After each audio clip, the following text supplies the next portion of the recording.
Cześć! A więc dzisiaj rozpoczynamy właśnie mój kanał i chciałabym w ogóle powiedzieć dlaczego, skąd i jak to się stało, że tutaj jestem. To przede wszystkim witam i w Media Korea. Aktualnie właśnie minęły pierwsze 24 godziny, które jestem w Korei. A dlaczego jestem w Korei? Otóż ja w tym momencie przeniosłam się z uniwersytetu w Wielkiej Brytanii po 2 latach. Przeniosłam się tutaj na uniwersytet w Korei na jakby kolejne 2 lata i będę kończyć tutaj swój licencjat z mediów i komunikacji.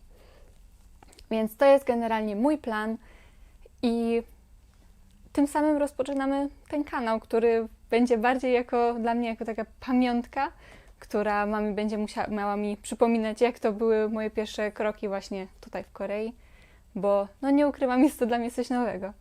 Jako iż jestem tutaj pierwszy raz, niby znam język, ponieważ się go uczyłam przez, no powiedzmy, jakieś 1,5 roku, niecałe 2 lata.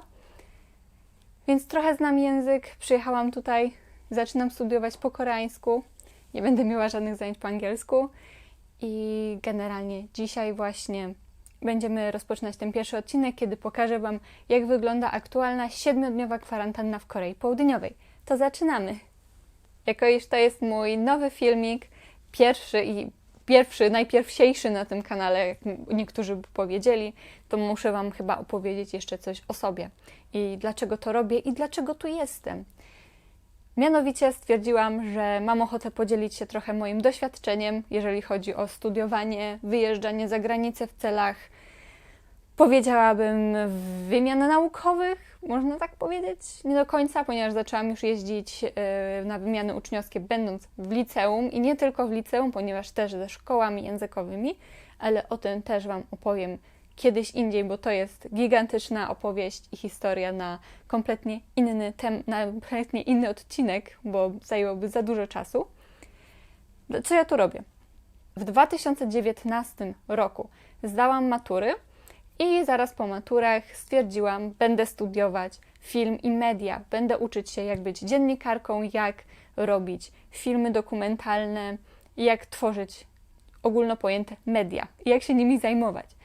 W celu, żeby studiować coś takiego, udałam się do Wielkiej Brytanii, gdzie studiowałam film i media na Newcastle University.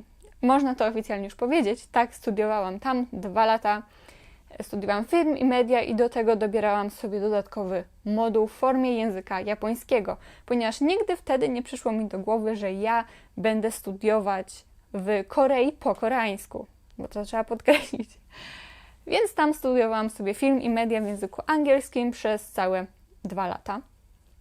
Potem, ze względów na to, że moje studia w większości trafiły na pandemię, nie byłam dosyć zadowolona z tego, jak to tam jest prowadzone, jak to wszystko tam wygląda. Też nie byłam w pełni content z tego, co jest tam,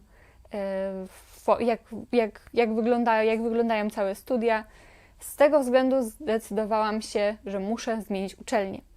Tylko nie chciałam przenosić się na uczelnię w Wielkiej Brytanii. Więc co mogę zrobić?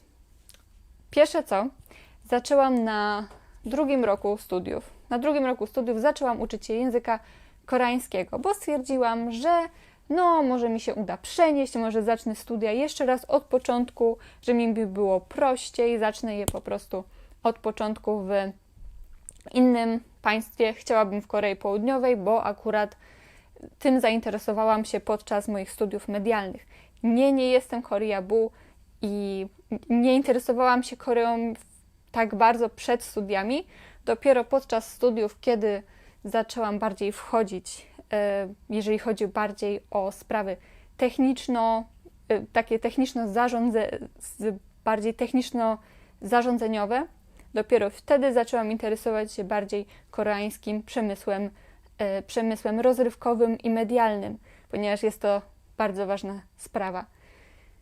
Nie zawsze słuchałam koreańskiej muzyki i do tej pory nie zawsze jest to, co wybieram, ani koreańskie rzeczy. Oglądam to teraz głównie z uwagi na uczenie się języka i to też warto podkreślić. Więc na pierwszym, drugim roku studiów zainteresowałam się bardzo tym, jak jak wyglądają media w Korei, jak są prowadzone i jak wygląda w ogóle kultura pracy w koreańskich mediach, ponieważ jest kompletnie inna niż to, co my znamy z Europy czy z Ameryki. Więc zaczęłam się tym interesować, stwierdziłam, dobra, nie podoba mi się za bardzo na tej uczelni, to nie jest mój styl nauki, to nie jest mój styl taki, kiedy ja najwięcej czerpię ze swoich studiów.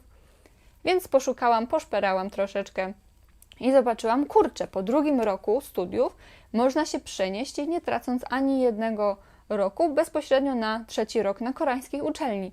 Stwierdziłam, super, fajnie. Jedyny minus był taki, że wtedy studia medialne w Korei raczej są tylko w języku koreańskim.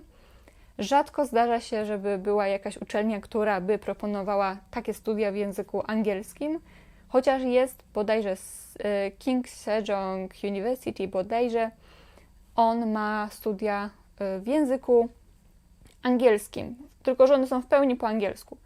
A ja z racji tego, że chciałam właśnie uczyć się koreańskiego, nauczyć się koreańskiego, bo rozważam potem pracę w mediach w Korei, więc stwierdziłam, że muszę się nauczyć tego koreańskiego.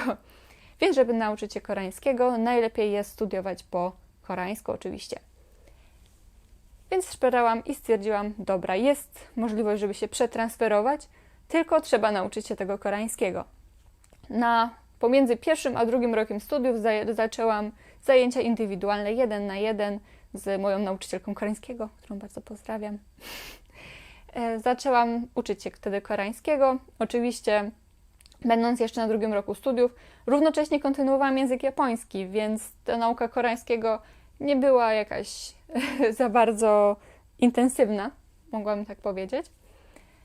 I zaczęłam się uczyć tego koreańskiego. Po 2. roku studiów stwierdziłam, że żeby mieć taką pewność, że się przetransferuję, że wszystko dobrze pójdzie, to wzięłam rok wolnego na swojej uczelni, tak zwany leave of absence. U nas to by było coś, w Polsce to by było coś takiego jak dziekanka. Wzięłam sobie rok dziekanki, żeby jakby się coś nie udało z transferem, żebym mogła wrócić i dokończyć ostatni rok studiów tam w Anglii. Więc wzięłam tą dziekankę i zaczęłam po powrocie do Polski dokładnie w czerwcu 2021. W czerwcu 2021 roku zaczęłam poważniej się uczyć języka koreańskiego, żeby wszystko dobrze poszło. I wtedy znalazłam internetowy online kurs prowadzony przez Hanyang University, na który aktualnie też dostałam się właśnie na 3. rok na studia medialne. Więc na Hanyang University zrobiłam 3 poziomy języka koreańskiego, poziom 3, 4 i 5. Ogólnie jest 6 poziomów, 5 to jest zaawansowany 1. I tak skończyłam moją naukę aktualnie języka koreańskiego. Skończyłam zaawansowany, niższy, zaawansowany 1. poziom z wynikiem pozytywnym. Oficjalnie już skończyłam. Więc powiedzmy, że przez niecałe 9 miesięcy kursu przeskoczyłam z poziomu, gdzie ledwo umiałam mówić, do poziomu, gdzie teraz bez problemu mogę prowadzić konwersację w języku koreańskim. Powiedzmy, bez problemu. Oczywiście zdarzają się problemy, ale umiem mniej więcej wszystko załatwić, prawda? To jest najważniejsze. Więc tak, oto jestem, aplikowałam, dostałam się na media i komunikację na Hanyang University i tutaj właśnie teraz będę zaczynać studiować od 3. roku studiów. Nasz rok akademicki zaczyna się 2 marca. W tym momencie mamy 18 luty, więc mam jeszcze chwilę czasu, kiedy mogę poogarniać różne papierologiczne sprawy, ale zaczynam już 2 marca moje studia. Więc będę Wam pokazywać, jak to wygląda, z czym to się je, jak wygląda takie typowe życie studenta, bo uznałam, że jednak jeżeli chodzi o media i komunikację, zwłaszcza jeżeli chodzi o uczniów z transferu, takich treści na internecie nie ma. A ja, że lubię robić takie rzeczy i jestem przystosowana i nauczona, jak tworzyć filmiki, bo mam nadzieję, że będą dobrej jakości, postanowiłam, że będę Wam robiła takie, jak wygląda życie, jak wygląda cała potem procedura takiego transferu, bo z polskich uczelni też możecie się transferować. Nie wiem, czy wiecie. Oczywiście też, jak wyglądają opłaty czesne, ile wynosi mnie życie w Korei. Tego się sama jeszcze dowiem, ale mogę Wam powiedzieć trochę o stypendiach, czy łatwo je dostać, czy trudno i w ogóle z czym to się je i jak wyglądają zajęcia. Także oczekujcie, jeżeli macie jakieś pytania, to zadawajcie je na dole w komentarzach. Będę wdzięczna, ponieważ na ich podstawie też będę robiła oczywiście filmiki, bo nie chcę, żeby to były takie czyste vlogi, ani czyste pogadanki. Wolę, żeby były to filmy bardzo informacyjne dla Was, dla moich widzów, ale również trochę kulturowe i takiego bardziej lifestyle'u i życia właśnie tutaj z Korei Południowej jako nowo przybyły student, ale no nie do końca nowo przybyły, bo na 3. roku. Więc będzie ciekawie na pewno. Proszę, tak jak przypominam jeszcze, zostawiajcie swoje pytania tutaj na dole w komentarzach. Jeżeli chcecie do mnie pisać prywatnie, również zapraszam na mojego Instagrama. Tak, wyglądam dzisiaj niewyjściowo, no bo nie wychodzę. Siedzę właśnie na kwarantannie, jak już wspominałam. I tak, zacznijmy może od samego początku. Co teraz zrobić, aby w ogóle wyjechać do Korei Południowej? Przede wszystkim najprościej, kiedy jest się studentem albo właśnie regularnego kursu na uczelni, bądź z wymiany, ale również można przyjechać cały czas do Korei na kursy językowe, tylko teraz zazwyczaj, żeby dostać wizę, musisz być minimalnie, powiedzmy 2 semestry kursu językowego, czyli takie 6 miesięcy. Tak, najpierw, żeby w ogóle dostać się do Korei, musisz zapłacić czesne, czy jeżeli jesteś na stypendium, to dostać zaświadczenie o tym stypendium. Musisz dostać odpowiedni papier z koreańskiej uczelni, który będzie uprawniał Cię do wejścia na teren Korei i zdobycia wizy. Bo pierwszym etapem jest w ogóle zdobycie wizy studenckiej, tudzież jakiejś innej, która aktualnie jest Wam potrzebna. Ja akurat wjechałam na wizie D2, która uprawnia mnie do bycia tutaj przez najbliższe 24 miesiące, czyli całe 2 lata. To jest pierwsza rzecz, którą potrzebujecie. Potrzebujecie wizę i żeby tutaj być w tym momencie, żeby wsiąść do samolotu i przyjechać, to jeszcze takim bardzo ważnym składnikiem jest negatywny test PCR, który musicie zrobić do 48 godzin przed wylotem samolotu tudzież na przykład Warszawy, bo leciałam akurat bezpośrednim lotem z Warszawy tutaj do Seulu. To jest pierwsza rzecz. I następnie właśnie przechodzicie całą procedurę na lotnisku, o której za chwilę opowiem dokładniej, ponieważ jest bardzo skomplikowana w tym momencie. Następnie musicie być w kwarantannie, w indywidualnej kwarantannie, na której musicie spędzić 7 dni. Dokładnie to chyba 7 nocy.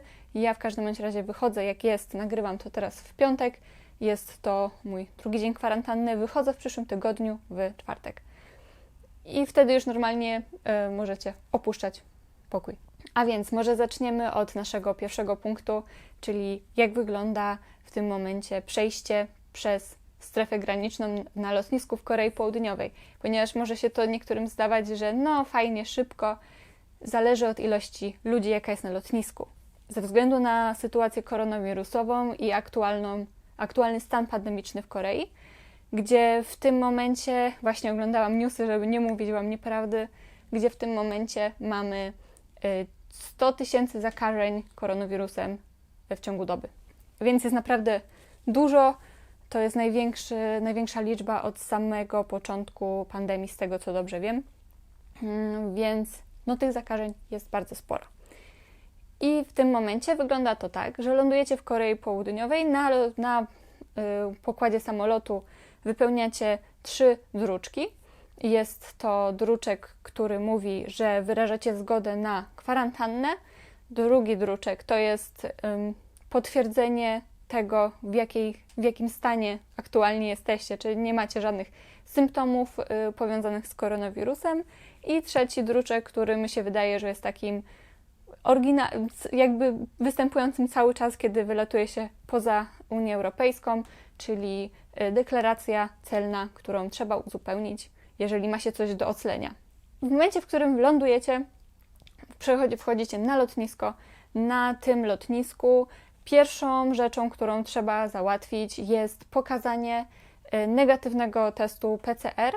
Plus, jeżeli macie szczepienia, to możecie jak najbardziej pokazać szczepienia europejskie. Tyle, że one nie są jakby uznawane. Musicie dopiero iść je zarejestrować do koreańskiej przychodni, ale to dopiero po kwarantannie. Więc pani nakleja wam taką naklejeczkę, dajecie jej też jeden z tych wcześniej wypełnionych formularzy na temat zdrowia i ona was kieruje potem do odpowiedniego miejsca, gdzie następną kolejkę stoicie i tam instalują wam aplikację monitorującą rządową, która musicie tam wpisywać swoje symptomy. Jest wam przydzielony oficer i konkretna placówka medyczna, która jest odpowiedzialna za, że tak powiem, wasz przypadek, czyli po prostu monitoruje wasze zdrowie w ciągu tej całej kwarantanny. Tam w tej aplikacji minimum 2 razy dziennie musicie wstukiwać swoją temperaturę i czy macie jakieś symptomy. I tak wygląda, to jest kolejna i tam zazwyczaj siedzi powiedzmy 8 mężczyzn, tudzież kobiet, którzy pomagają wam zainstalować tę aplikację na telefony. Jest w różnych językach, najprościej dla Polaków myślę, że będzie język angielski. Oni mówią w języku angielskim, więc jeżeli macie jakiś problem, to jak najbardziej do nich można podejść.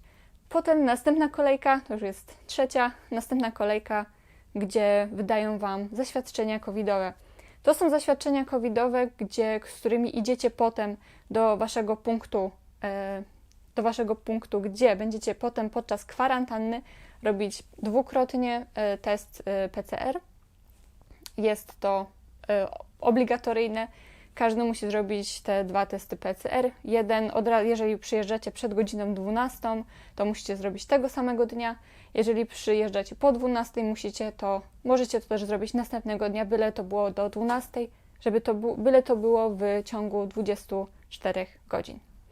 Więc to jest bardzo ważne. I tam wydają wam właśnie te zaświadczenia, z którymi idziecie na ten test PCR, pierwszy oraz drugi i oczywiście ze swoim paszportem. Tam przydzielają wam już konkretną placówkę, do której będziecie się udawać, jeżeli chodzi o testy. No i ostatnia kolejka, która już jest, jeszcze nie ostatnia. Jedna z tych właśnie ostatnich kolejek na samym przejściu granicznym to jest klasyczna, podstawowa kontrola graniczna, czyli po prostu pokazujecie paszport, pokazujecie wizę, skanują wam odciski palców, robią wam zdjęcie i tak wkraczacie na teren Korei Południowej. I mogłoby się wydawać, że to już koniec, ale jeszcze nie. Jeszcze czeka was mała przygoda. Mała przygoda. Czeka was jeszcze jedna sprawa, a mianowicie musicie z lotniska w Incheon przetransportować się do swojego miejsca kwarantanny.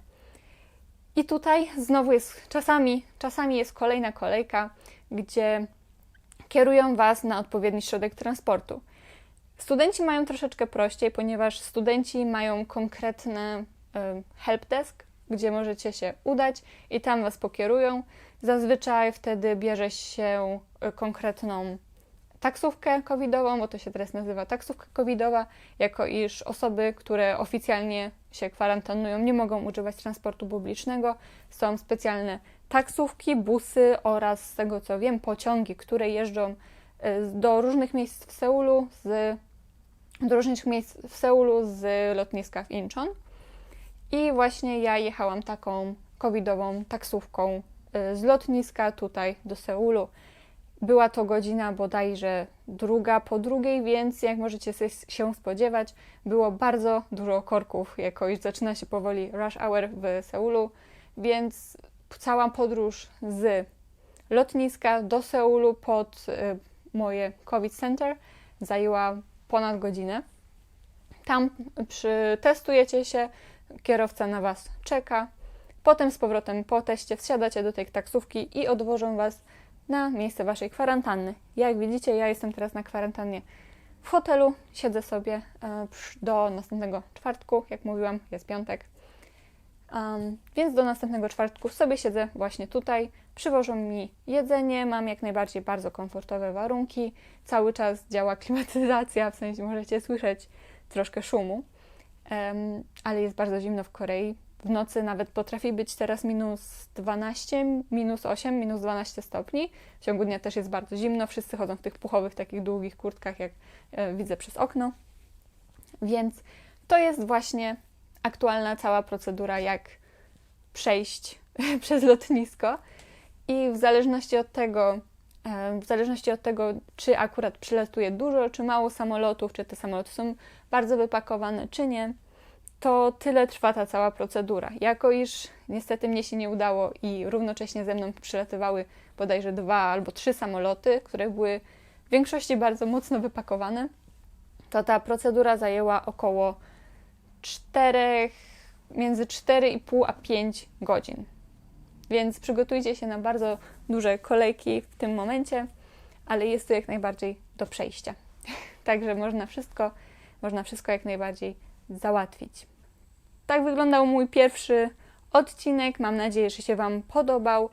Oczywiście z racji tego, że jestem Polką w tym momencie i aktualnie łatwiej mi robić filmiki w języku polskim.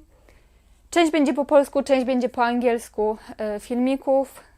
Zawsze, jeżeli będę mówiła w jakimś języku, to będą napisy w tym drugim, albo polskim, albo po angielsku.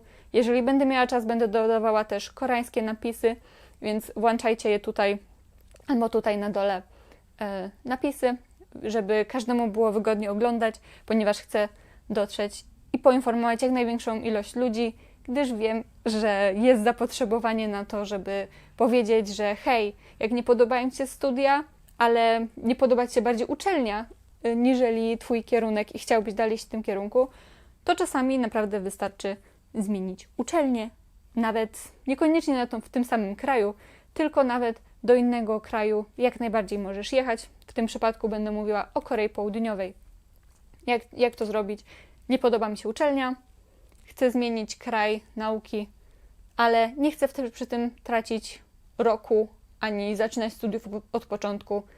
Jest jak najbardziej tak możliwe, więc będę Wam mówić, jak to wygląda. Także wyczekujcie kolejnego odcinka.